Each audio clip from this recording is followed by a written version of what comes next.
gosh, Con, how are you? Good, Dave. How are you? Better than I Pleasure deserve. to speak with you.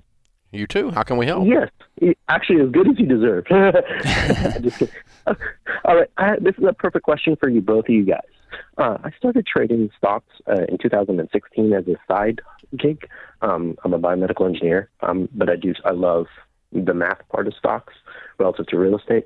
And my question was, actually, I got introduced to a program late, so I would buy a stock like that $2, it would go down to like $1.80, and initially I would panic that I wouldn't, and then I would sell it at $4, making, doubling my money in a few weeks.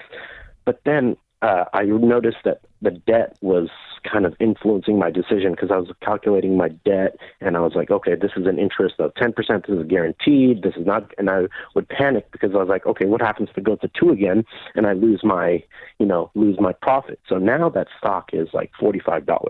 So I would have made lots of money, needless to say, if I just held on to it. How do I psychologically get over those kind of things? And I've noticed that getting rid of the debt has done a lot of that. And also I wanted to know what percent, as far as my budgeting, I've been on a tear market-wise since I haven't paid attention to the debt because I don't have any debt anymore. So I've been able to just look at the business, and so I've done a lot better. But also, what percentage do I budget it as a fund? Because you said not to do single stocks, but I do as a side job. What would you recommend? And I still fully fund my Roth, but what percentage of my income would you recommend playing single stocks as a side gig? Do you understand what I'm saying? I don't know if I made sense. Sorry. Well, I would not recommend that you trade single stocks as a side gig.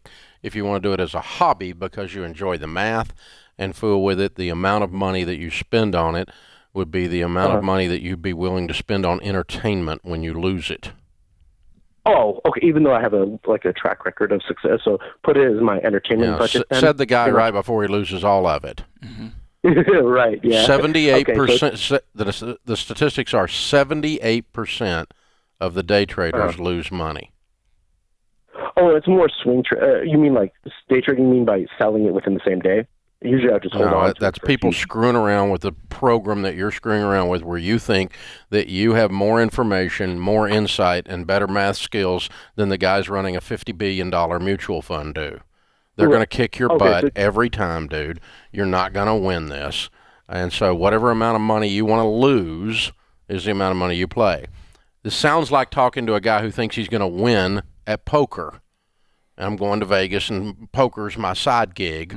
And how much money are you willing to put up for poker or slot machines or the whatever?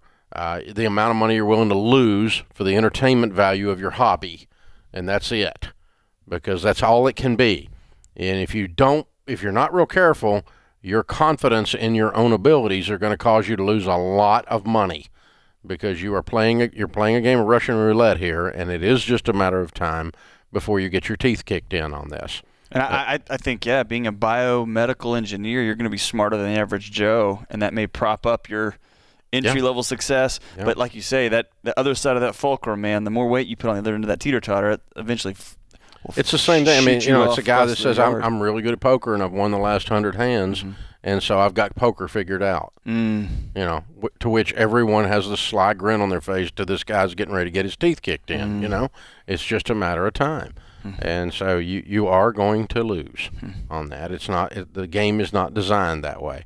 And so, but again, I don't mind if you play it, and I understand the math intrigue on it. I'm a math nerd myself, and so I understand the draw to that. I understand the draw to counting cards. I understand that. But I don't do either one because I know how my brain works. And if I started winning, I would start thinking that I'm a big bad boy and I can play in a game that I really don't need to be playing in. And that's what's going to happen. So be careful there, dude. Please. You called and asked, so you got an answer.